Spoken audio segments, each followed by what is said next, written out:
Hi, ഈ കാണുന്നതാണ് എന്റെ യൂട്യൂബ് സ്റ്റുഡിയോ. സത്യം പറഞ്ഞ സ്റ്റുഡിയോ ഒന്നും ഇപ്പം വിളിക്കാൻ പറ്റില്ല. പക്ഷെ ഇന്ന് മുതൽ ഈ ഒരു റൂമിന്റെ ട്രാൻസ്ഫർമേഷൻ ജേർണി ഞാനൊന്ന് റെക്കോർഡ് ചെയ്യാൻ പോവുകയാണ്.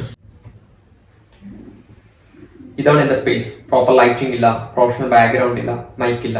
അവൈലബിൾ ആയിട്ടുള്ള കുറച്ച് സാധനങ്ങൾ ഉണ്ടായിരുന്നു. അത് ഉപയോഗിച്ചിട്ടാണ് ഞാൻ ഷൂട്ട് ചെയ്തത്. എന്റെ കയ്യിൽ ഒരു ട്രൈപോഡ് ഉണ്ടായിരുന്നു, പിന്നെ ഒരു ഹെഡ്സെറ്റ് ഉണ്ടായിരുന്നു. ട്രൈപോഡ് എന്ന് പറഞ്ഞു കഴിഞ്ഞാൽ ക്യാമറ ഒക്കെ വെക്കാൻ പറ്റിയ അത്യാവശ്യം നല്ലൊരു ട്രൈപോഡാണ്. ഞാൻ പറഞ്ഞല്ലോ, ആദ്യം ഈ വീഡിയോ ഷൂട്ട് ചെയ്യുന്നതിന് മുന്നേ കുറെ നാൾക്ക് മുന്നേ ഒരു പ്ലാൻ ഉണ്ടായിരുന്നു വീഡിയോ ഷൂട്ട് ചെയ്യാൻ.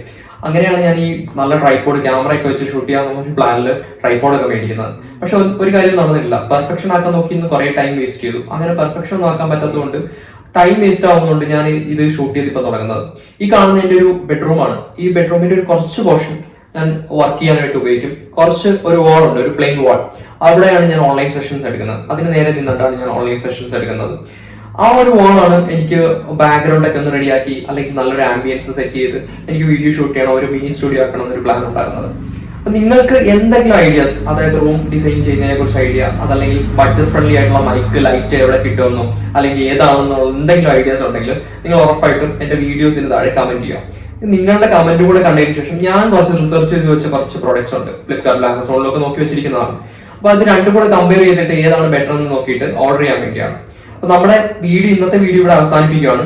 അടുത്ത വീഡിയോയിൽ നമ്മൾ ഓർഡർ ചെയ്ത സാധനങ്ങളും എന്തിനാ അത് ഓർഡർ ചെയ്തതെന്നുള്ള ഡീറ്റെയിൽ ആയിട്ടുള്ള വീഡിയോ ഞാൻ അടുത്ത വീഡിയോയിൽ ചെയ്യുന്നതായിരിക്കും. എനിക്കറിയാം ഈ വീഡിയോ ക്വാളിറ്റി ഇല്ലെന്നും, അല്ലെങ്കിൽ ഈ വീഡിയോയിൽ സംസാരിക്കുന്നതിന് വോയിസ് ഓവർ കറക്റ്റ് അല്ലെന്നും, അല്ലെങ്കിൽ ക്വാളിറ്റി ഫ്രെയിംസ് അല്ലെന്നും ഒക്കെ എനിക്കറിയാം. പക്ഷെ എന്ത് ചെയ്യാൻ പറ്റും, നമ്മൾ പെർഫെക്ഷൻ നോക്കി സമയം കളയുന്നില്ല, നമ്മളങ്ങ് സ്റ്റാർട്ട് ചെയ്യാണ്. പക്ഷെ നല്ല പെർഫെക്റ്റ് വീഡിയോ ആയിട്ട് നമ്മൾ വീണ്ടും തിരിച്ചു വരും, ഉറപ്പായിട്ടും വരും. അപ്പോൾ അടുത്ത വീഡിയോയിൽ കാണാം. ബൈ.